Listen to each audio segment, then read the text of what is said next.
Então chegaram ao pé de Jesus uns escribas e fariseus de Jerusalém, dizendo: Por que transgridem os teus discípulos a tradição dos anciãos?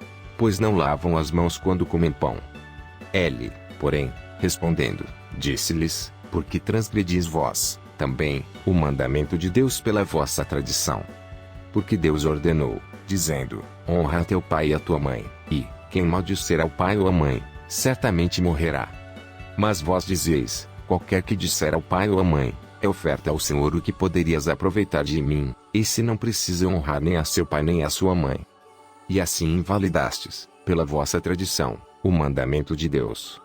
Hipócritas, bem profetizou Isaías a vosso respeito, dizendo: Este povo se aproxima de mim com a sua boca e me honra com os seus lábios, mas o seu coração está longe de mim. Mas, em vão me adoram, ensinando doutrinas que são preceitos dos homens. E, chamando-se a multidão, disse-lhes: Ouvi, e entendei. O que contamina o homem não é o que entra na boca, mas o que sai da boca, isso é o que contamina o homem. Então, acercando-se dele os seus discípulos, disseram-lhe: Sabes que os fariseus, ouvindo essas palavras, se escandalizaram. Ele, porém, respondendo, disse: Toda planta, que meu Pai Celestial não plantou, será arrancada. Deixai-os, são cegos condutores de cegos. Ora, se um cego guiar outro cego, ambos cairão na cova. E Pedro, tomando a palavra, disse-lhe: Explica-nos essa parábola. Jesus, porém, disse: Até vós mesmos estáis ainda sem entender? Ainda não compreendeis que tudo o que entra pela boca desce para o ventre, e é lançado fora. Mas, o que sai da boca, procede do coração, e isso contamina o homem. Porque do coração procedem os maus pensamentos, mortes, adultérios, fornicação, furtos, falsos testemunhos e blasfêmias. São estas coisas que contaminam o homem, mas comer sem lavar as mãos, isso não contamina o homem. E, partindo Jesus dali, foi para as partes de Tiro e de Sidom. E eis que uma mulher cananeia, que saíra daquelas cercanias, clamou, dizendo: Senhor, filho de Davi, tem misericórdia de mim, que minha filha está miseravelmente endemoninhada. Mas ele não lhe respondeu palavra. E os seus discípulos, chegando ao pé dele, rogaram-lhe, dizendo: Despede-a, que vem gritando atrás de nós. E ele, respondendo, disse: Eu não fui enviado senão as ovelhas perdidas da casa de Israel. Então chegou ela, e adorou-o, dizendo: Senhor, socorre-me. Ele, porém, respondendo, disse: Não é bom pegar no pão dos filhos e deitá-lo aos cachorrinhos. E ela disse: Sim, Senhor, mas também os cachorrinhos comem das migalhas que caem da mesa dos seus senhores. Então respondeu Jesus, e disse-lhe: Ó mulher, grande é a tua fé. Seja isso feito para contigo como tu desejas. E desde aquela hora sua filha ficou sã. Partindo Jesus dali, chegou ao pé do mar da Galileia, e, subindo a um monte, assentou-se lá. E veio ter com ele grandes multidões, que traziam coxos, cegos, mudos, aleijados, e outros muitos, e os puseram aos pés de Jesus, e ele os sarou. De tal sorte, que a multidão se maravilhou vendo os mudos a falar, os aleijados sãos, os coxos a andar, e os cegos a ver, e glorificava o Deus de Israel. E Jesus, chamando os seus discípulos, disse: Tenho compaixão da multidão, porque já está comigo há 3 dias, e não tenho o que comer, e não quero despedi-la em jejum, para que não desfaleça no caminho. E os seus discípulos disseram-lhe: De onde nos viriam, num deserto, tantos pães, para saciar tal multidão? E Jesus disse-lhes: Quantos pães tendes? E eles disseram: 7, e uns poucos de peixinhos. Então mandou a multidão que se assentasse no chão. E, tomando os 7 pães e os peixes, e dando graças, partiu-os, e deu-os aos seus discípulos, e os discípulos à multidão. E todos comeram e se saciaram, e levantaram, do que sobejou, 7 cestos cheios de pedaços. Ora, os que tinham comido eram 4.000 homens, além de mulheres e crianças. E, tendo despedido a multidão, entrou no barco, e dirigiu-se ao território de Magadã.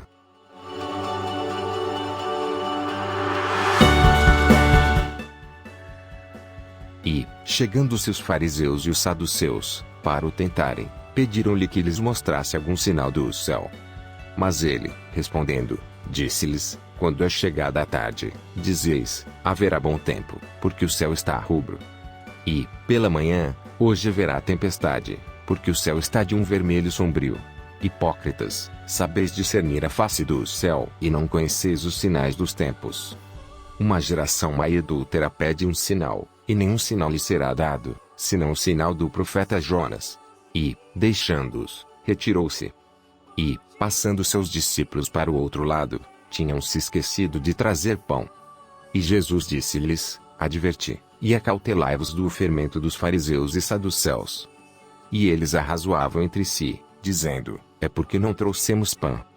E Jesus, percebendo isso, disse: porque arrazoais entre vós, homens de pouca fé, sobre o não tedes trazido pão? Não compreendeis ainda, nem vos lembrais dos 5 pães para 5.000 homens, e de quantas alcofas levantastes? Nem dos 7 pães para 4.000, e de quantos cestos levantastes? Como não compreendestes que não vos falei a respeito do pão, mas que vos guardasseis do fermento dos fariseus e saduceus? Então compreenderam que não dissera que se guardassem do fermento do pão, mas da doutrina dos fariseus. E, chegando Jesus às partes de Cesareia de Filipe, interrogou seus discípulos, dizendo: quem dizem os homens ser o Filho do Homem? E eles disseram: uns, João o Batista; outros, Elias; e outros, Jeremias, ou um dos profetas. Disse-lhes ele: e vós, quem dizeis que eu sou? E Simão Pedro, respondendo, disse: tu és o Cristo, o Filho do Deus vivo. E Jesus, respondendo, disse-lhe: bem-aventurado és tu, Simão Bar-Jonas, porque tu não revelou a carne e o sangue, mas meu Pai, que está nos céus. Pois também eu te digo que tu és Pedro, e sobre esta pedra edificarei a minha igreja, e as portas do inferno não prevalecerão contra ela. E eu te darei as chaves do reino dos céus, e tudo o que ligares na terra será ligado nos céus, e tudo o que desligares na terra será desligado nos céus. Então mandou aos seus discípulos que a ninguém dissessem que ele era Jesus o Cristo. Desde então começou Jesus a mostrar aos seus discípulos que convinha ir a Jerusalém, e padecer muitas coisas dos anciãos, e dos principais dos sacerdotes, e dos escribas, e ser morto, e ressuscitar ao 3º dia.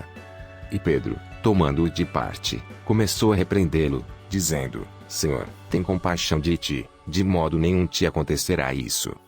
Ele, porém, voltando-se, disse a Pedro: para trás de mim, Satanás, que me serves de escândalo, porque não compreendes as coisas que são de Deus, mas só as que são dos homens. Então disse Jesus aos seus discípulos: se alguém quiser vir após mim, renuncie-se a si mesmo, tome sobre si a sua cruz, e siga-me. Porque aquele que quiser salvar a sua vida, perdê-la, e quem perder a sua vida por amor de mim, achá-la. Pois que aproveita ao homem ganhar o mundo inteiro, se perder a sua alma? Ou que dará o homem em recompensa da sua alma? Porque o Filho do Homem virá na glória de seu Pai, com os seus anjos, e então dará a cada um segundo as suas obras. Em verdade vos digo que alguns há, dos que aqui estão, que não provarão a morte até que vejam vir o Filho do Homem no seu reino.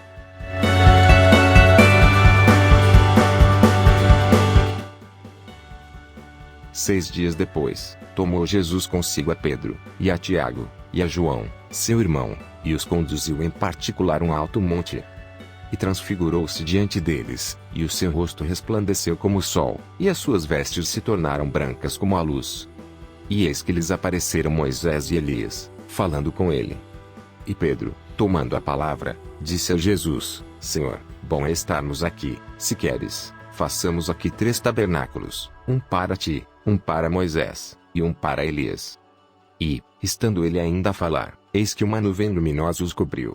E da nuvem saiu uma voz que dizia: Este é o meu amado filho, em quem me comprazo, escutai-o. E os discípulos, ouvindo isto, caíram sobre os seus rostos, e tiveram grande medo. E, aproximando-se Jesus, tocou-lhes, e disse: Levantai-vos, e não tenhais medo. E, erguendo eles os olhos, ninguém viram senão unicamente a Jesus. E, descendo eles do monte, Jesus lhes ordenou, dizendo: A ninguém conteis a visão, até que o Filho do Homem seja ressuscitado dentre os mortos. E os seus discípulos o interrogaram, dizendo: Por que dizem então os escribas que é mister que Elias venha primeiro? E Jesus, respondendo, Disse-lhes: em verdade Elias virá primeiro, e restaurará todas as coisas. Mas digo-vos que Elias já veio, e não o conheceram, mas fizeram-lhe tudo o que quiseram. Assim farão eles também padecer o Filho do Homem. Então entenderam os discípulos que lhes falara de João o Batista. E, quando chegaram à multidão, aproximou-se-lhe um homem, pondo-se de joelhos diante dele, e dizendo: Senhor, tem misericórdia de meu filho, que é lunático e sofre muito, pois muitas vezes cai no fogo, e muitas vezes na água. E trouxe-o aos teus discípulos, e não puderam curá-lo. E Jesus, respondendo, disse: Ó geração incrédula e perversa! Até quando estarei eu convosco, e até quando vos sofrerei? Trazei-mo aqui. E, repreendeu Jesus o demônio, que saiu dele, e desde aquela hora o menino sarou. Então os discípulos, aproximando-se de Jesus em particular, disseram: Por que não podemos nós expulsá-lo? E Jesus lhes disse: Por causa de vossa incredulidade, porque em verdade vos digo que, se tiverdes fé como um grão de mostarda, direis a este monte: passa daqui para acolá, e há de passar, e nada vos será impossível. Mas esta casta de demônios não se expulsa senão pela oração e pelo jejum. Ora, achando-se eles na Galiléia, disse-lhes Jesus: O Filho do Homem será entregue nas mãos dos homens. E matá-lo-ão, e ao terceiro dia ressuscitará. E eles se entristeceram muito. E, chegando eles a Cafarnaum, aproximaram-se de Pedro os que cobravam as dracmas, e disseram: O vosso mestre não paga as dracmas. Disse ele: Sim. E, entrando em casa, Jesus se lhe antecipou, dizendo: Que te parece, Simão? De quem cobram os reis da terra os tributos, ou o censo? Dos seus filhos, ou dos alheios? Disse-lhe Pedro: Dos alheios. Disse-lhe Jesus: Logo, estão livres os filhos. Mas, para que os não escandalizemos, vai ao mar, lança o anzol, tira o primeiro peixe que subir, e abrindo-lhe a boca, encontrarás um estáter, toma-o, e dá-o por mim e por ti.